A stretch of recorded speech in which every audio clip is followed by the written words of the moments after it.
చేపలు తెచ్చుకున్నాము. చూడండి, చేపల కూర చేసుకుందాం ఈరోజు.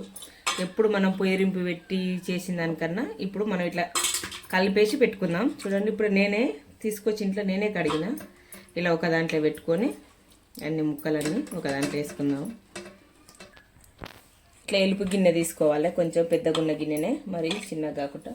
ఇట్లా ఉల్లిగడ్డ, పచ్చిమిర్చి, అల్లం వెల్లిగడ్డ పేస్టు, కొంచెం పసుపు, కొంచెం జీలకర్ర, సరిపడంత కారం, ఒక 3 స్పూన్లు వేసిన నేను. చూడండి, ఇది ఒక 3 స్పూన్ల నూనె పోద్దాం. అంతే, ఇట్లా కలిపి పెట్టుకుంటే టేస్ట్ బాగుంటుంది. ఒకసారి ఇట్లా ట్రై చేయండి. కొంచెం దొడ్డుప్పు, ఇవన్నీ ఇట్లా వేసుకున్న తర్వాత ధనియాల పొడి, 2 స్పూన్ల ధనియాల పొడి, అంత ఒకటేసారి కలిపేసుకుందాం మనం. మళ్ళీ ఇంకా దీనికి అడుగు పోయేది ఉండదు. ఇలా కలుపుకున్న తర్వాత ఒకసారి ఇది చింతపండు నీళ్ళు ఆల్రెడీ నేను పిసికి పెట్టుకున్నా.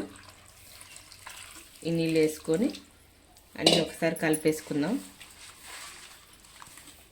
ఇదిగో ఇలా కలుపుకొని మనం ఇంకేం లేదు, ఇంకా వాటర్ గిట్ట ఏం అవసరం లేదు. ఇట్లనే మనం డైరెక్ట్ ఇంకా పొయ్యి మీద పెట్టేసుకుందాం.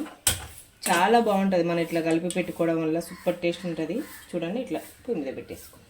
కొంచెం దింపేటప్పుడు కరివేపాకు వేసుకొని దించేసుకుందాం. ఇట్లా చేపల కూర ఇట్లా అయినాక రెడీ అవుతుంది కదా, అప్పుడు కొంచెం కరివేపాకు వేసుకుందాం. అట్లాగే కొంచెం గరం మసాలా వేద్దాం. తర్వాత పులుపు ఉంటుంది కాబట్టి పులుపును ఇది బ్యాలెన్స్ చేస్తుంది. అందుకోసం కొంచెం షుగర్ అయినా సరే, కొంచెం బెల్లం అయినా సరే వేయాలి.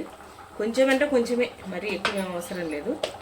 ఇట్లా వేసి మనం ఒక 2 నిమిషాలు కలుపుకుందాం. ఇట్లా చెంచా పెట్టే ఏం అవసరం లేదు, ఇట్లా కలిపితే అయిపోతుంది. ఒక 2 నిమిషాలలో రెడీ అవుతుంది. మీరు కూడా ఒకసారి చేపలు తీసి ఇట్లా చేసుకోండి, తొందరగా ఈజీగా అయిపోతుంది. మనకు టేస్ట్ కూడా సూపర్ ఉంటుంది. ఒకసారి ట్రై చేయండి. చూడండి, ఇట్లా రెడీ అయిపోయింది. మీ దగ్గర కొత్తిమీర ఉంటే వేసుకోండి, ఇంకా సూపర్ టేస్ట్ ఉంటుంది. ఇట్లా కొంచెం చారులాగా ఉంటే జొన్న రొట్టె చేసుకుంటాను నేను. దీంట్లో కాంబినేషను సూపర్ టేస్ట్ ఉంటుంది. ట్రై చేసి మీకు నచ్చినట్టయితే లైక్ చేయండి, షేర్ చేయండి, కామెంట్ చేయండి, సబ్స్క్రైబ్ చేసుకోవడం మాత్రం మర్చిపోకండి ఫ్రెండ్స్. Please friends.